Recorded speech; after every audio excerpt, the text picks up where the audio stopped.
Hello, welcome to another module in this massive open online course on the principles of CDMA, MIMO, OFDM wireless communication systems. In this module, let us look at another aspect of a CDMA system, that is code generation, how to generate the codes that are used in the CDMA system. So, let us look at the code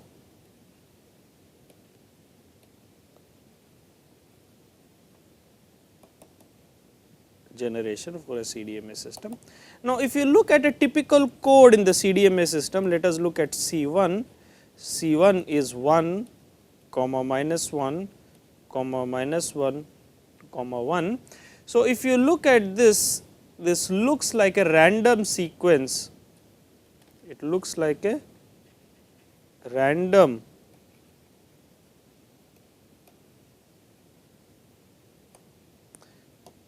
sequence of plus 1, comma, it looks like a random sequence of plus 1, comma minus, which looks as if it is a sequence in which plus 1 and minus 1 symbols have been randomly generated. Such a sequence is known as a pseudo noise sequence. It behaves as if a noise sequence of plus and minus 1s. This is known as a pseudo noise sequence, because it is not actually a noise sequence, but it resembles a noise sequence. So, therefore, this is known as a pseudo noise sequence. So, this is known as such a sequence is known as a PN sequence,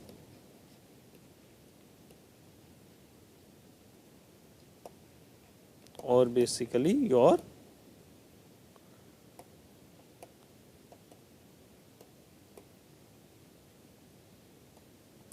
such a sequence is known as a PN sequence or a pseudo noise sequence, and therefore, the codes are generated in a CDMA system as PN sequences or pseudo noise sequences. And how do we generate such PN sequences? This is by using a mechanism or a structure known as a linear feedback shift register. So, PN sequences for CDMA system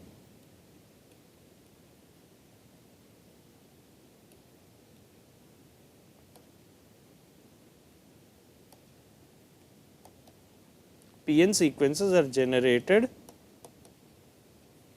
using what is known as a linear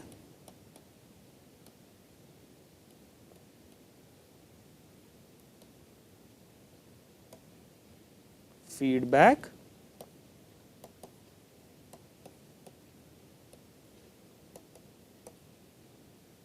shift register, also termed as LFSR. So, PN sequences for CDMA systems are generated using the linear feedback shift register mechanism. This shift register you might have studied in your digital circuits, which basically store an advanced data in a digital circuit or binary data, and this linear feedback, this shift register mechanism with feedback, which is also termed as a linear feedback shift register, is used to generate the PN sequences, and this can be described, a simple example can be described as follows. For instance, let us take a look at this LFSR linear feedback shift register circuit with 4 registers. I have a shift register, I have a delay register, I have 4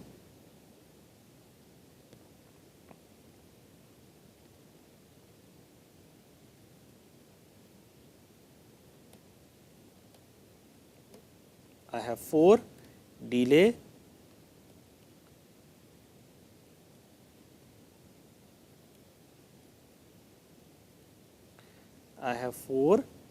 registers, and there is a feedback mechanism in this, correct. So, let us say the input is Xi. After the first register I have the delayed version, that is Xi minus 1. After the second register I have the delayed version of Xi minus 1, that is Xi minus 2. At the third register I have Xi minus 3, and after the fourth register I have Xi minus 4, correct.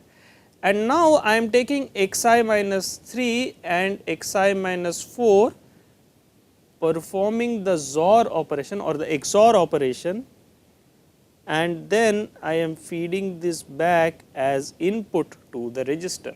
So, I have Xi which is equal to Xi minus 3 XOR Xi minus 4, and this is being fed as this is the feedback path. And therefore, what I have is I have shift registers in this, and there is a linear operation that is being performed, which is the XOR operation, right, and there is a feedback mechanism, that is I am feeding back Xi minus 3 plus XOR with Xi minus 4 as Xi. So, this Xi is being fed back as the input. So, there is a feedback mechanism in this circuit. Therefore, this is known as a linear feedback shift register circuit. Hence, this is known as a linear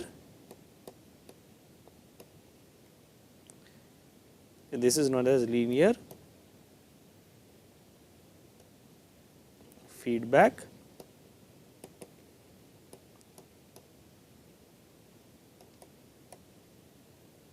shift register or LFSR circuit, because it is linear. The XOR operation is a linear operation. There is a feedback mechanism, that is output is being fed back to the input, and also this circuit involves shift registers. Therefore, this circuit is known as a linear feedback shift register circuit. And you must be familiar with the XOR operation. The XOR operation takes two binary variables as input. For instance, 0 XOR with 0 equals 0, 1 XOR with 0 equals 1, 0 XOR with 1 equals 1, 1 XOR with 1 equals 0, 1 XOR with 1 equals 0. So, this is the basic, 1 XOR with 1 equals 0. This is the basic operation or basic principle of the XOR operation. Now, let us look at the operation of this linear feedback shift register circuit. Let us look at the variables Xi minus, let us look at the variables Xi minus 1, Xi minus 2, Xi minus 3, Xi minus 4, and let us look at the corresponding generation of Xi at each time instant. Let us look at Xi. Now, let us start with, I can term this Xi, Xi minus 2, Xi minus 1, Xi minus 2, Xi minus 3, Xi minus 4 as the state of the system. Xi minus 1, Xi minus 2, Xi minus 3, Xi minus 4 can be collectively termed as the state of the system. So, these I am going to call these as the state of the system. Further, if you look at this circuit, Xi minus 4 is the output, Xi minus 4 is the output of the system. So, now let us consider this system starting in the all 1 state, that is Xi minus 1, Xi minus 2, Xi minus 3, Xi minus 4, all of them are equal to 1. Now, if all of them are equal to 1, Xi, which is Xi minus 3 XOR with Xi minus 4 is equal to 1 XOR with 1, which is basically equal to 0. Therefore, Xi will be 0. Now, in the next time instant, remember Xi is being fed to the delay element. So, in the next time instant, Xi will become Xi minus 1, Xi minus 1 will become Xi minus 2, Xi minus 2 will become Xi minus 3, Xi minus 3 will become Xi minus 4, and therefore, what will happen is the state will become Xi will become Xi minus 1. So, Xi minus 1 will be 0, Xi minus 2, Xi minus 1 will become Xi minus 2, that is 1, Xi minus 2 will become Xi minus 3, that is 1, Xi minus 3 will become Xi minus 4, that is 1. And now, the new Xi is Xi minus 3 XOR with Xi minus 4, which is again equal to 0. And now proceed in this fashion, you can fill the rest of the sequence. The rest of the sequence will go as follows: 0 0 1 1, and the output will be 0. The next state will be 0 0 0 1, and the output will be 1. The next state will be now 1 0 0 0, and the next xi will be 0. The next state will be 0 1 0 0, and the next xi will be 0, and the next state will be 0 0 1 0, and the output will be xi minus 3 XOR xi minus 4. Xi minus 3 is 1, xi minus 4 is 0. So, xi is 1 XOR 0, which is 1, and now xi will become xi minus 1 in the next stage. So, the next state will be 1 0 0 1, and the output is 1. Then we will have 1 1 0 0, output is 0. Then you have 0 1 1 0, output is 1, or xi is 1. Then you have 1 0 1 1, xi is 0. Then you have 0 1 0 1, xi is 1. Then you have 1 0 1 0, xi is 1. Then you have 1 1 0 1, xi is 1, and then you have correspondingly you have 1 1 1 0, xi is 1, and after this stage what you will have is that the next stage will be 1 1 1 1, and the corresponding output xi will be 0. And at this point now you can see that we have come back to the all 1 stage, that is 1 1 1 1, and from this stage onwards the sequence will repeat itself. From this stage onwards the sequence will, after this stage you can see the all 1 state. So, the sequence repeats itself, and therefore, what we have is we have generated, we have gone through, let us count the number of states that we have gone through. We have gone through 1 2 3 4 5 6 7 8 9 10 11 12 13 14 15. So, we have gone through a total of 15 states.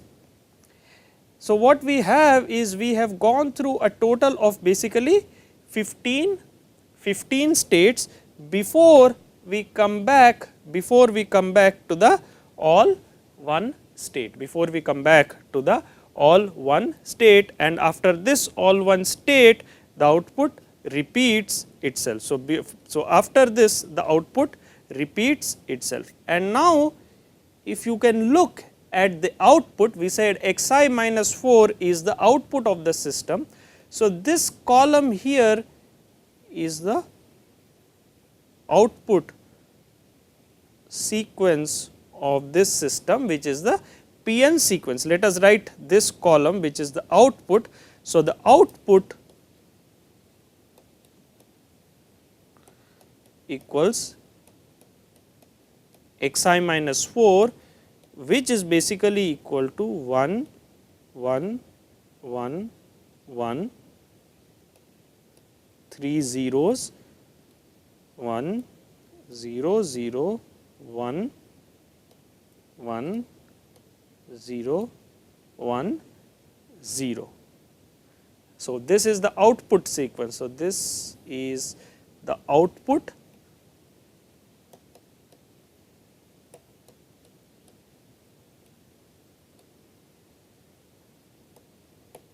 So, this is the output PN sequence of this linear feedback shift register mechanism. And what we have seen is that this LFSR linear feedback shift register is going through 15 states, none of which are identical. So, it is going through 15 states. Now, you can see the number of state variables, that is the number of state variables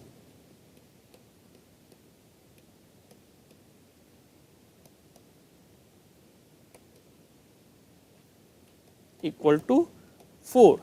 The state variables are basically xi minus 1, xi minus 2, xi minus 3, xi minus 4, and we have 4 state variables, each of which can take 0 or 1. So, maximum number of possible states is equal to 16, maximum number of possible states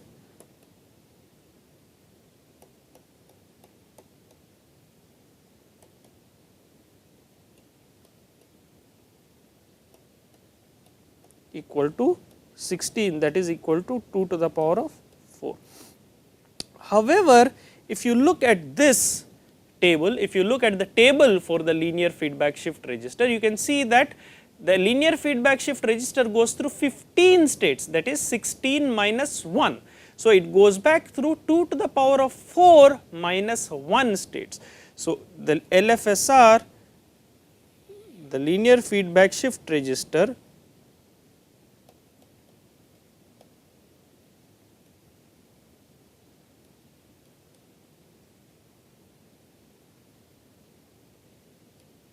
two to the power of 4 minus 1 equal to, it goes through 2 to the power of 4 minus 1 equals 15. So, you can see there is one state, that is out of 16 it goes through 15 states, there is one state through which it does not go through, that is the all 0 state. So, the linear feedback shift register goes through all the 15 states, out of the 16 states it goes through all the 15 states, but does not go through the all 0 state. So, the LFSR, so the linear feedback shift register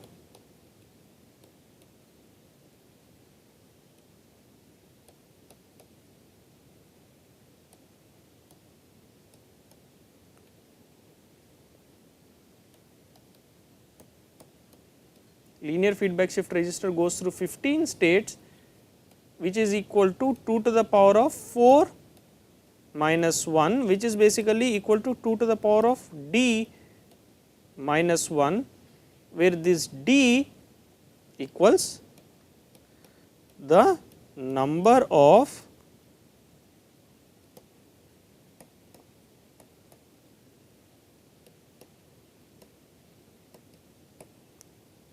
of delay registers. So, the number of delay registers is 4, total number of states is 2 to the power of 4 minus 2 to the power of 4, that is 16. The linear feedback shift register goes through 2 to the power of 4 minus 1, that is 15, that is 16 minus 1, that is 15 states. And such a feedback shift register architecture, which goes through all the possible states except one state before coming back to the original state, is known as a maximal length linear feedback shift register. Such a linear feedback shift register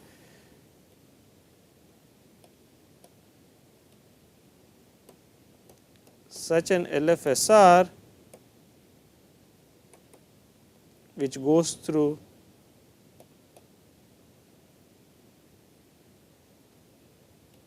to the power of d minus 1 states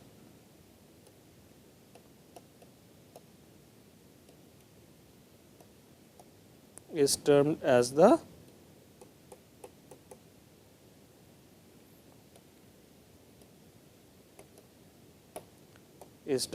maximal length linear feedback shift register. So, this is termed as a maximal length, this is basically termed as the maximal length linear feedback shift. This is termed as the maximal length linear feedback shift register.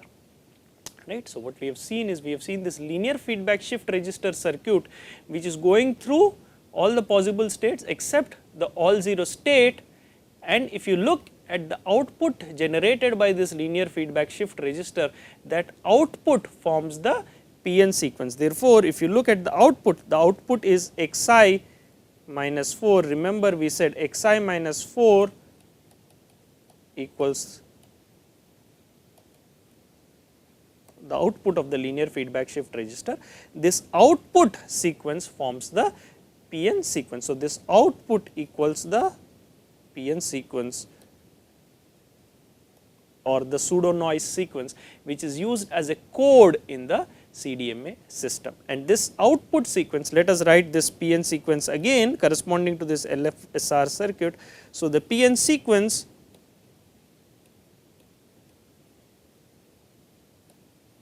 which is also equal to the code of the CDMA system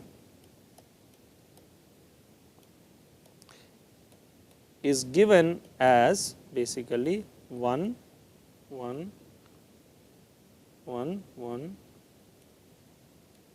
0 0 0 1 0 0 1 1 0 1. So, this is also given as 1 1 1 1 0 0 0 1 0 0 1 1 0 1 0, and this is basically your PN sequence.